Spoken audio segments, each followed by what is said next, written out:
рӯзи 26 июли соли равон асосгузори сулҳу ваҳдати миллӣ пешвои миллат президенти ҷумҳурии Тоҷикистон муҳтарам Эмомалӣ Раҳмон бо мақсади шиносоӣ аз ҷараёни корҳои сохтмонӣ ба нерӯгоҳи барқи обии Роғон ташриф оварданд.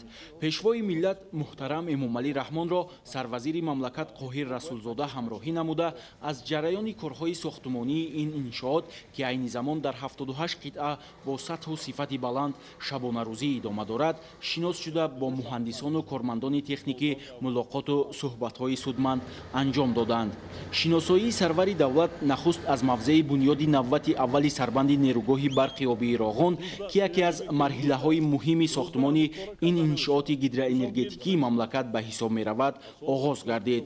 Дар ин ҷо ба президенти мамлакат муҳтарам Эмомалӣ Раҳмон иттилоъ дода шуд, ки дар вақти сохтмони марҳилаи аввали сарбанд баробари иҷрои корҳои заминӣ, васлу насби асбобҳои санҷишӣ ченкунӣ низ амалӣ гардид. Тибқи иттилои масъулон то ба имрӯз дар сарбанди нерӯгоҳ 48 адад асбоби санҷишӣ ченкунӣ васлу насб ва дар асоси лоиҳа беш аз 45 000 метри мураббаъ масолеҳи сохтмонии геомембрана, ки ҳамчун маводи зидди полоишӣ асосан дар кишварҳои Аврупо истеҳсол карда мешавад, истифода гардидааст. Геомембрана дар қисмати пеши сарбанд қисм ва қабат ба қабат дар якҷоягӣ бо дигар маводи зидди полоишӣ насб гардида, ба гуфти масъулони сохтмон, амалӣ намудани ин тадбир имкон фароҳам меорад, ки оби дохилии обанбор аз пешдарғот нагузарад. Пешвои миллат муҳтарам Эмомалӣ Раҳмон коргарони муҳандисию техникии нерӯгоҳи барқи обии Роғонро ҳидоят карданд, ки ҳар амали сохтмонӣ дар асоси лоиҳа бо сатҳу сифати баланд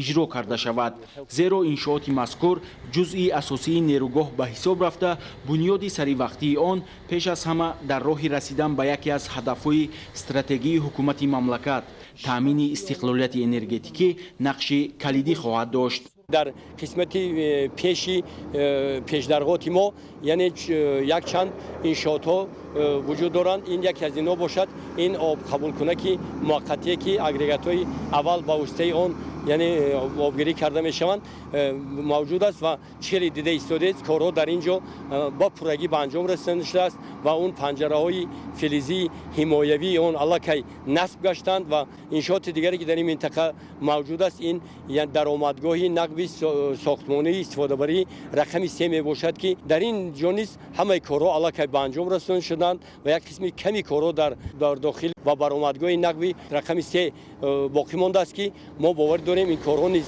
ба анҷом расонида мешавад. баъди шиносоӣ бо ҷараёни корҳо дар қисматҳои алоҳидаи сарбанди нерӯгоҳи барқи обии Роғон, президенти ҷумҳурии Тоҷикистон муҳтарам Эмомалӣ Раҳмон дар маросими мавриди баҳрабардорӣ қарор гирифтани марҳилаи аввали хати конвейерӣ иштирок намуданд.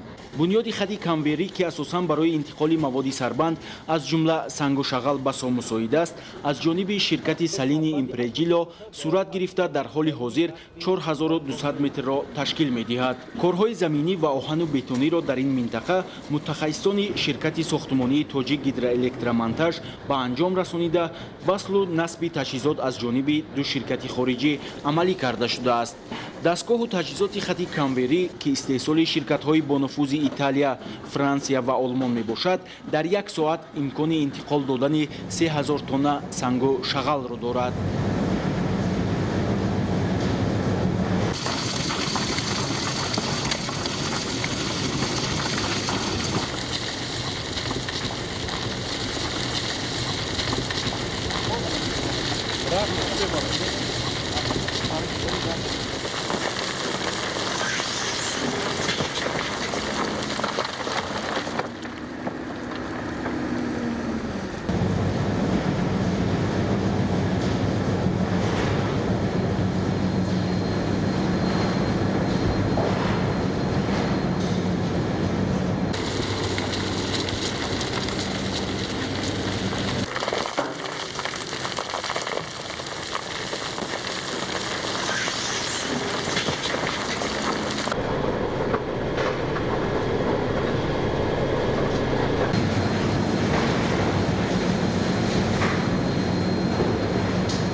акнун бо мавриди баҳрабардорӣ қарор гирифтани он аз конҳои алоҳида бе харҷи зиёдатӣ ва сарфаи вақт сангу шағал ва дигар ҷинсҳои кӯҳӣ ба мавзеи бунёди сарбанд интиқол дода мешавад. аллакай хатти конвейерӣ низ барои расонидани маводҳо аз захирагоҳҳо то сад аллакай қисми зиёди он яъне зиёда аз 4 километри он аллакай тайёр шудааст ва ба истифода доштааст ва ин имконият медиҳад ки муҳлати яъне муҳлати рехтану кӯбидани санг дар давраи навбати аввал 2-3 маротиба яъне бояд ки пештар равад. кор ба тариқи хати конвейерӣ муосир вақтро сарфа намуда хароҷотро аз байн мебарад. ёдовар мешавем ки барои бунёди сарбанд ва дигар иншооти нерӯгоҳ беш аз 50 миллион метри мукааб омехтаи сангу шағал ва дигар намуди ҷинсҳои кӯҳӣ захира карда шудааст ва имрӯзҳо дар ин самт бо истифода аз техникаю механизмҳои замонавӣ корҳо бо суръат идома доранд.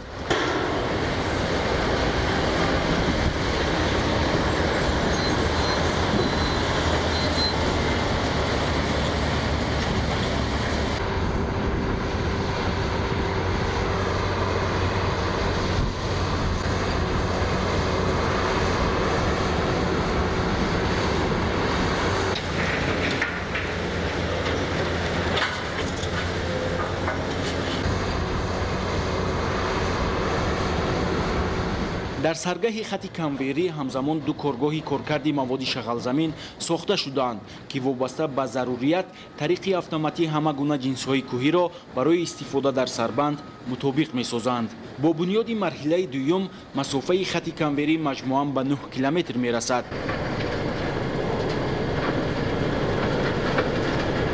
воқеан коргарони муҳандисию техникии нерӯгоҳи барқи обии Роғон ҳар амали сохтмониро бо ҳисси баланди масъулиятшиносӣ иҷро мекунанд, зеро рафти сохтмони нерӯгоҳ таҳти назорати бевоситаи асосгузори сулҳу ваҳдати миллии пешвои миллат президенти ҷумҳурии Тоҷикистон муҳтарам Эмомалӣ Раҳмон қарор дорад ва ин омил асоси босифат ва мувофиқи нақша пешрафтани корҳои сохтмонӣ мебошад.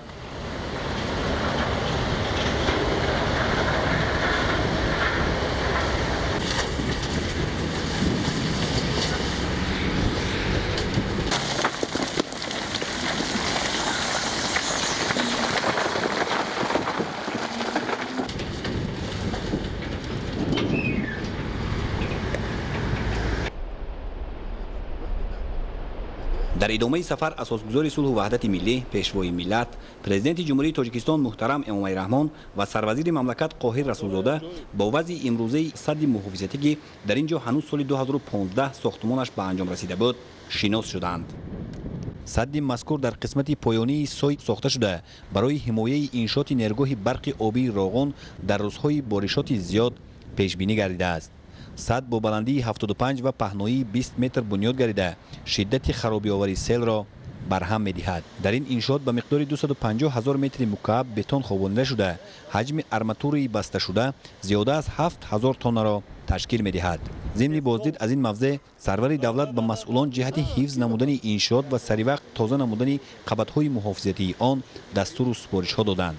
сипас пешвои миллат муҳтарам Эмомалӣ Раҳмон аз майдончаи назоратӣ бо рафти корҳои арматурбандӣ ва бетонрезӣ дар қитъаи гузариши нақбҳои сохтмонии СТ1 ва СТ2 бинои идоракунии нерӯгоҳ, корҳои берунаи бинои таҷҳизоти элигазии тақсимкунандаи барқ, ҳолати имрӯзаи садди асосӣ ва фаъолияти сохтмончиён дар иншооти дигари ин мавзеъ шинос шуданд. тавре аён гардид сохтмончиён то имрӯз корҳои анкергузорӣ, арматурбандии деворҳо ва бетонхобониро дар қитъаи гузариши нақби сохтмонии СТ2 ба анҷом расонида ҳоло ба арматурбандии қисмати сақф машғуланд. корҳои арматурбандӣ ва бетонхобонӣ дар каф ва деворҳои қисмати нақби сохтмонии СТ1 бо суръат ва сатҳу сифати баланд идома дорад. айни замон мо дар қидаи гузариш нақби сохтмонии рақами якум қарор дорем. ҷараёни сохтмон айни замон дар блоки якум яруси якум ба анҷом расидагии корҳои арматурбандӣ ва барои бетонхобонӣ тайёр шудагӣ. дар блоки 1А корҳои арматурбандӣ сеткаи дуюм. дар блоки 1Б бошад корҳои кандани ҷинсҳои кӯҳӣ. дар блоки 2Б бошад کندن قلاب‌های قطبی چسب رفته است. در قسمت داخلی نقب کارهای آرماتوربندی به انجام رسیده است. تعداد عمومی ساختمانچیان در این موضع از 200 نفر بیشتر بوده. برای آنها شرایط مساعد کاری فراهم است. برای پیشرفت کارها مصالح ساختمانی و تکنیک و مکانیزم ضروری مهیا بوده. بخطری ساختمانچیان پرره تامین میباشد. طبق لایحه در اینجا 8400 متر مکعب بتون باید خوابانده شود در دیوارها. در آهن‌پوشانی بتون ها 644 تن باید از روی لایحه اجرا شود. این زمان زیاده از 2500 در دیوارها بتون خوابانده شده از طرف کارخانه ما. در اینجا کارهای شبانه روزی یعنی برای ماندنش از زیاده از 200 نفر ساختمانچیان و کفشگران شبانه روزی مهنت میکنند. دسترسی مسائل ساختمان از طرف تامین کننده یگان کمبودی ندارد. تکنیک های حاضر زمانی که موافق معیارهای زمان جوابگو هستند در اینجا با کارهای ساختمانی مشغول هستند. چقدر که شما دیدید همه تکنیک های نوترین در اینجا استفاده شده است. یعنی با صفت ساختمان و رفت اجرای کار بسیار اهمیت جدی در طرف ساختمانچیان بسیار داده میشه. درازی نقب ساختمانی قبط یکم 1365 متر و نقب قبط دویم 1382 متر را تشکیل می‌دهد. پرزیدنت مملکت محترم امامعلی رحمان در نیروگاه برق آبی راغون همچنین با تجهیزات الیگازی تقسیم کننده برق که در مساحت 1850 متر مربع وصل و نصب گردیده است شناس شده. از جریان کارهای ساختمانی در این موضع دیدن نمودند. در این انشاءات بالا پوشیده 19 عدد دستگاه الیگازی 500 کیلوولت و 4 عدد دستگاه الیگازی 220 کیلوولت نصب گردیده است. مسئولان تاکید داشتند که در اینجا کارهای وصلگری بیش از 90% به انجام رسیدند. دستگاه تقسیماتی پوشیده الیگازی 500 کیلوولت که با نام کره معمول است در سطح لایحه‌ای 19200 با درازی 111 متر، پهنایی 16 و بلندی 18 متر بنا گردیده است. کارهای وصل تجهیزات در بنای مذکور از جانب کنسورسیوم جمعیت سهامی کشادی تاجیکدار الکترومونتاژ و شرکت نیترکون تکنولوژی با نظارت به واسطه مهندس نظارتگر از شرکت استحصال کننده سیمنس از ماه فوریه سال روان آغاز گردیده است. تعیینات بنای مذکور برای قبول و تقسیم نمودن شدت‌های 500 و 220 کیلوولت روانه گردیده است. علاقه بین شدت 500 و 220 کیلوولت در بنای مذکور توسط دو گروه автотرانسفورماتورهای اقتدار 167 مگاوولت آمپر صورت خواهد گرفت. این زمان کارهای نصب تجهیزات به پرگی انجام یافتند. کارهای تنظیمگری و به کاراندازی باشد در عرصه انجام قرار دارد. به سرور دولت اطلاع داده شد که انتقال نیروی برق از این انشاءات به سیستم یگانه انرژتیکی مملکت توسط 6 خط برق هوایی 500 کیلوولت صورت میگیرد. همچنین از تجهیزات مذکور توسط یک خط دو زنجیره 220 کیلوولت تا زیرزگاه برقی شهر راغون نیروی برق انتقال داده خواهد شد. این دستگاه تقسیماتی پوشیده الیگازی خیلی برتری‌های خاص خود را نسبت به آلات تقسیماتی پیاده که آروم میگویند خیلی برتری‌های خاص خود را دارد. این تجهیزات از طرف شرکت سیمنس جمهوری فدرالی آلمان در اینجا نصب شده است که این خصوصیت‌های خاصش یکم که ما و از جهت حجم تا 60% زمین نسبت به آلات تقسیماتی کشاده مصرف میکند. تاثیر القایی میدان مغناطیسی در این تماما وجود ندارد. برای سلامتی انسان مفید است. برای حیات کارمندانی که در اینجا کار میکنند خیلی ثمرناک است. سوم این صفت خود الیگاز این پیوستگی ماده شیمیایی سولفور که این گاز الیگازی است. این در سلامتی انسان تماما ضرر ندارد و خاصیت ترکندگی و سوزاندگی در این وجود ندارد. در مجموع بنا از تالار تجهیزات الیگازی، دالان‌های ناقلگذر، نظام اتوماتیک آتش خاموش کنی و نظام هوا تازه کنی عبارت میباشد. دستگاه و تجهیزات خودکار نظام آتش خاموش کنی پرره وصل و نصب گردیده است و آن در صورت سر زدن سوختار به طور اتوماتیک فعال گردیده انشاءات را امین نگاه می‌دارد. بنیادی میدانچه تجهیزات بیرونه باشد در قسمت چپ انشاءات با مرام جریان دارد. ما عین زمان در میدان ترانسفورماتورها با ریختن بتون و آرماتور بافی مشغول هستیم و کوشش می‌نماییم که با صفت اعلی و با صفت بالا ما سبک کارو به انجام رسانیم. در اینجا برای ما همه شرایط مهیا است. مسائل ساختمانی سعی زمان سری وقت با ما دسترس میشه و ما کارو پیش میبریم. در این موضع 6 عدد автотрансформатори 500 220 25 75 3 عدد ریاکتور زمین پیوندی 500 کیلوولت و 2 عدد ترانسفورماتور احتیاجات داخلی نیروگاه وصل و نصب کرده می شود. کارهای بتون خوابانی در ته‌کرسی‌های تجهیزات بیرونی 500 کیلوولت پرره اجرا گردیدند. در شفت انشاءات تجهیزات تقسیم کننده برق بنای تکنولوژی عبارت از 5 آشیانه و تهخانه بنیاد گردیده. عین زمان کارهای رنگ و بارکنی داخل بنا و وصل و نصب دستگاه و تجهیزات ادامه دارد. طبق معلومات در آشیانه یکم بنا تجهیزات احتیاجات داخلی و شکاف‌های نظام جریان دائمی وصل و نصب کرده شده. آشیانه‌های دوم و سوم برای آزمایش‌های شیمیایی، حجره‌های اکومولاتوری، آزمایشگاه‌های الکترotechniکی و گذراندن ناقل‌ها پیش بینی شده‌اند. آشیانه چهارم باشد با شکاف‌های حمایه ریلی و اتوماتیک کننده مجهز می‌گردند. آشیانه پنجم بنا برای حجره‌های کاری در نظر است. اساسگذار صلح و وحدت ملی پیشوای ملت پرزیدنت جمهوری تاجیکستان محترم امامعلی رحمان با سرعت و صفت کارهای ساختمانی بهای بلند داده از مسئولان و بنیادگران نیرگاه دعوت به عمل آوردند که من بعد نیز هنگام اجرای کارها به صفت مصالح ساختمانی اهمیت اولین درجه دهند و انشاءات را جوابگو به طلبات امروزه بنیاد نمایند تا 100 سالها به مردم خدمت رساند. در نیرگاه برق آبی راهون اساسگذار صلح و وحدت ملی پیشوای ملت پرزیدنت جمهوری تاجیکستان محترم امامعلی رحمان همچنین از رفت اجرای کارها در منطقه‌های مهم انشاءات، تالار ماشین‌ها و بنای ترانسفورماتورها شناس شدند. طوری به پرزیدنت مملکت محترم امامعلی رحمان اطلاع داده شد در اینجا اجرای کارهای ساختمان و وصلگری پرمکنی چاه‌ها برای گذاشتن انکرها، کارهای سمنتاسیونی طبق شرطنامه و مطابق جدول عمومی ساختمان باشد، وصل و نصب تجهیزات گیدراتوربینی از طرف متخصصان خارجی و وطنی ادامه دارند. اطلاع داده شد که کارهای جمع‌آوری روتور و استاتر گیدرگنراتور رقم 6 پرره به آخر رسیده. از آزمایش‌های بلند شدت برقی با شدت تغییر‌یابنده 36 و از 5 کیلوولت و گیدراولیکی با فشار 12 اتمسفر گذشته است. وصل تکیه‌گاه‌های منکنی روتور به انجام رسیده. روتور گنراتور رقم 6 با وزن 850 تن با کراتر گیدراگریگات رقم 6 انتقال داده شد. انتقال استاتر گنراتور رقم 6 با کراتر گیدراگریگات رقم 6 نیز انجام یافت.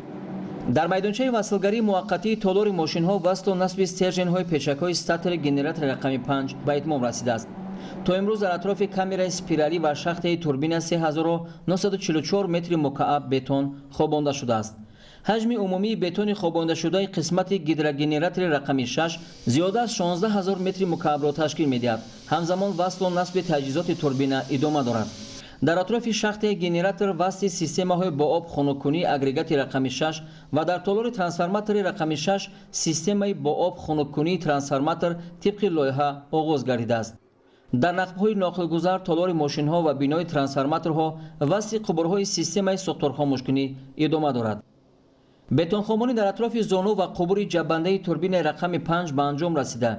در سطح 956 متر 12 عدد تکیه‌گاه آهنین قطرشون 325 میلیمتر برای به بالای آن گذاشتن استاتر توربین وصل کرده برای استواری تکیه‌گاه‌ها گرد و اطراف آنها آرماتور بندی شده است. استاتر توربین در کراتر رقم 5 وصل و نصب کرده شد.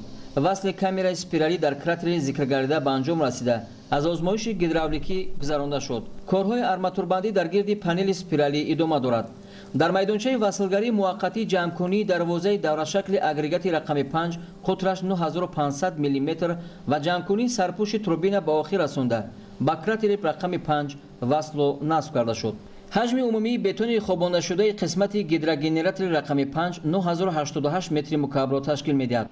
کارهای نقب‌کنی در قسمت اگریگات رقم 4 در حجم 7393 متر مکعب حفاری و 1888 متر مکعب بتون خوابانی اجرا شده است. وصل و نصب انکرهای اژگی با درازی 9744 متر طولانی اجرا گردیده است. حجم عمومی کارهای بتون خوابانی در تالار ماشین‌ها با نظرداشت قبرهای جبنده به 32924 متر مکعب و وصل و نصب آهن فلزات به 1082 تن رسیده است. ماهانه حجم کارهای نقب‌کنی 3131 متر مکعب را تشکیل می‌دهد. айни замон мо дар толори трансформаторҳои МБО Роғун қарор дорем ки дар ин толор трансформаторҳои асосии нерӯгоҳ гузошта мешавад. Дар ҳамин сатҳе ки мо ҳоле истодаем, яъне ки сатҳи 991 аз сатҳи бар трансформаторҳои мо ҷойгир мешавад ва минтақаи трансформатори агрегати шашум аллакай тайёр аст. минтақаи агрегати трансформатори агрегати панҷум бошад. корҳо дар арафаи анҷом ёбист ки рӯзҳои наздик ин ҳам ба анҷом мерасонем. дар ин ҷо барои овардан васл кардани трансформаторҳои асосии нерӯгоҳ корҳои сохтмонӣ пурра хеле қайд кардам, пурра ба анҷом расидааст ва барои васл насби онҳо корҳои омодагӣ рафта истодааст ки дар баробари ба минтақа расидани тралери борбардори трансформаторҳо онҳо ба мавзеи васл насбашон интиқол дода мешавад. вазни ҳар як трансформатор бо дар назардошти равғани он 470 тоннаро ташкил медиҳад. бинои трансформатори мо дарози 199 метр 60 сантиметр буда бараш 18 метрро ташкил медиҳад. баландии он аз сатҳи ҷойгиршавии трансформаторҳо то болопӯши он 15 метрро ташкил медиҳад ки хеле қайд кардам трансформаторҳои асосӣ дар ин ҷо васл насб карда мешавад. барои васлу нақб кардан ва интиқоли трансформаторҳо айни замон барои дута трансформатори аввалин яъне ки панҷуму шашум бино омодаву тайёр аст. аз ҷониби раёсати мо корҳои анҷомёфта қабул карда мешавад аз тарафи ҳар як сарпараст. сифати корҳои анҷомёфта аз тарафи комиссияи махсусе ки бо иштироки раёсати назорати техникӣ, лоиҳакаш, назорати муаллифӣ, озмоишгоҳи марказӣ дида баромада шуда ба ҳар як қисмате ки битон хобонида мешавад рухсатнома дода мешавад. сипас бетон гирифтан пас аз бетонхобонӣ боз он озмоиш гузаронда шуда сифату ва мустаҳкамии онро муайян мекунад аз тарафи лабораторияи озмоишгоҳи марказии мо ки дар он ҷо айни замон дастгоҳҳои навтарини замонавӣ васл насб карда шуд. бо ҳамин дастгоҳҳо амалӣ менамоянд ин корҳоро. зимни шиносоӣ бо рафти корҳо дар толори трансформаторҳо ба сарвари давлат муҳтарам Эмомалӣ Раҳмон иттилоъ доданд ки дар сақф ва деворҳои бинои трансформаторҳо васлу насби анкерҳои минтақаи агрегатҳои рақамҳои 4 то 6 ва васлу насби болорҳои оҳану бетонӣ пурра ба анҷом расидааст. корҳои нақбканӣ ва мустаҳкамкунии агрегатҳои 1 то 3 дар бинои трансформаторҳо тибқи ҷадвали иҷроиши корҳо барои гузарондани трансформатори асосии рақами 6 муваққатан мавқуф гузошта шуда дар агрегатҳои рақамҳои 4 то 6 ба итмом расидааст. ҳаҷми умумии бетони хобондашуда бо назардошти майдончаи васлгарӣ 17366 метри мукаабро ташкил медиҳад. корҳои ҳаффории коллекторҳои 1 то 3 идома дошта то имрӯз дар ҳаҷми 13607 метри мукааб нақбканӣ ва 4035 метри мукааб корҳои бетонхобонӣ иҷро шудааст. ҳаффории шахтаи насосҳои обкаш пурра ба итмом расида корҳои бетонхобонӣ тибқи нақша идома доранд. айни замон дар ҳаҷми 5192 метри мукааб бетон хобонда шудааст. баъди шиносоии пурра бо рафти корҳо дар толори мошинҳо ва бинои трансформаторҳо асосгузори сулҳу ваҳдати миллӣ пешвои миллат президенти ҷумҳурии тоҷикистон муҳтарам Эмомалӣ Раҳмон ба коргарону мутахассисон ва роҳбарияти нерӯгоҳ барои иҷрои тадбирҳои муҳиму мушаххас баҳои баланд дода онҳоро ба идомаи корҳои босифату саривақтӣ ҳидоят карданд. тавре маълум аст аз рӯи нақша агрегати якуми нерӯгоҳи барқии обии Роғун бояд тирамоҳи соли 2018 мавриди баҳрабардорӣ қарор дода шавад. ба фаъолият оғоз кардани агрегати якуми ин иншооти муҳими мамлакат қадами устувор дар роҳи татбиқи яке аз ҳадафҳои асосию стратегӣ расидан ба истиқлолияти комили энергетикӣ мебошад. дар доираи боздид аз нерӯгоҳи барқи обии Роғун асосгузори сулҳу ваҳдати миллӣ пешвои миллат президенти ҷумҳурии Тоҷикистон муҳтарам Эмомалӣ Раҳмон бо ҷараёни корҳои сохтмонӣ дар қитъаи гузариши нақбҳои сохтмонии СТ1 ва СТ2 аз наздик шинос шуданд. اطلاع داده شد که تا امروز در قطعه گزارش نقب ساختمانی است2 کارهای انکرگذاری، آرماتوربندی دیوارها و بتون خوابانی انجام یافته. رنگوبار و آرماتوربندی قسمت سقف با جلب متخصصان ادامه دارد. با جلب ساختمانچیان در قطعه گزارش نقب ساختمانی است1 نیز کارها با مرام ادامه داشته. طبق نقشه حجم عمومی کارهایی که در این قطعه باید انجام یابد 36000 متر مکعب را تشکیل می‌دهد و پیشوای ملت اطلاع دادند که تا امروز 15000 متر مکعب از حجم عمومی کارها به سامان رسانیده شده است. طور معلوم گشت در قطعه گزارش نقب ساختمانی است1 کارهای انجام یافته نقب کنی زیاده از 10000 متر مکعب را تشکیل داده. همچنین 3000 تن آرماتور در قسمت‌های ساختمانی بندوبست گردیده است. کارهای آرماتوربندی و بتون خوابانی در کف و دیوارهای قسمت گزارش نقب ساختمانی است1 با سرعت و سطح و صفت بلند ادامه دارد. برای سری وقت تعمیر و ترمیم نمودن نقب ساختمانی است2 شاخه تعمیری عمودی بنیاد کرده شده است و ساختمان همین گونه انشاءات در نقب است1 نیز ادامه دارد. طبق لایحه قطعه گزارش نقب ساختمانی است1 تا آغاز فعالیت نخستین اگریگات نیروگاه برق آبی راغون پورا انجام یافته مورد بهره برداری قرار می‌گیرد. سرور دولت همچنین از رفت آمادگی بنا و تجهیزات گیرومکانیکی برای آبگذرانی سیلاب‌های احتمالی بازدید نموده با جریان اجرای کارها و گذراندن سیلاب‌های احتمالی 2018 از نزدیک شناس شدند. در این انشاءات کارهای نقب‌کنی به انجام رسیده. در قسمت‌های علایده کارهای بتون خوابانی ادامه دارد. 4 عدد دروازه تعمیری و صدموی که هر کدام زیاده از 263 تن وزن دارد نصب شده است. ضمن شناسایی برابری دولت اطلاع دادند که نصب گیدروپریودها در این انشاءات پورا سامان یافته. دروازه‌های تعمیری و صدموی با نظام اتوماتیکی آماده کارند. همچنین در بینای تجهیزات گیدرومکانیکی 2 کران پول شکل که هر کدام اقتدار برداشت تا 80 تن بار را دارد وصل و نصب شده است. بینای تالار دروازه‌های اساسی و صدموی اساسی سگمنت داتورو برای حالت صدموی استفاده برده می شود. در دروازه‌های سگمنتی رقم 3 و 4 کارهای وصلگری، کارهای آرماتوربندی، کارهای خاله‌بندی و اینچنین کارهای بتون‌ریزی رفته شده است. ما سعی کوشش میکنیم که همه کارهای به انجام رسیدن را طبق لایحه به انجام رسانیم. طور اطلاع داده شد بنا و تجهیزات گیدرومکانیکی برای آبگذرانی سیلاب‌های احتمالی در نقب ساختمانی است3 جایگیر بوده. در قسمت‌های علایده این نقب کارهای ساختمانی ادامه دارد. در این نقب کارهای نقب‌کنی اساساً پورا انجام یافته. کندن نقب‌های یاری رسان ادامه دارد. ماهانه حجم میانه استفاده آهن فلزات از جمله ورقه‌های آهنی در این انشاءات وصل و نصب گردیده 216 تن را تشکیل می‌دهد و این نشاندادها از آغاز کارهای ساختمانی نقب مذکور در مجموع به 9074 تن رسیده است. این نقب وظیفه اساسیش از آن عبارت است که در وقت سرباریش نقب وظیفه آب‌پرتایی را اجرا می‌کند. کارهای نقب‌کنی، بتونگیری، انکرزنی، سیمیتاسیا پرکننده، سیمیتاسیا مستحکم کننده به انجام رسیده است. طبق جدول تعیین شده کارها اجرا شده ایستاده است. نظارت با صفت بلند و با سرعت تیز ادامه دارد. اساسگزار صلح و وحدت ملی پیشوای ملت پرزیدنت جمهوری تاجیکستان محترم امامعلی رحمان ضمن شناسایی و صحبت و ملاقات با ساختمانچیان آنها را برای اجرای سریع‌وقتی و با صفت کارها دعوت نموده به مسئولین جهت نظارت صفت ساختمان دستورهای هدایت‌های مفید دادند.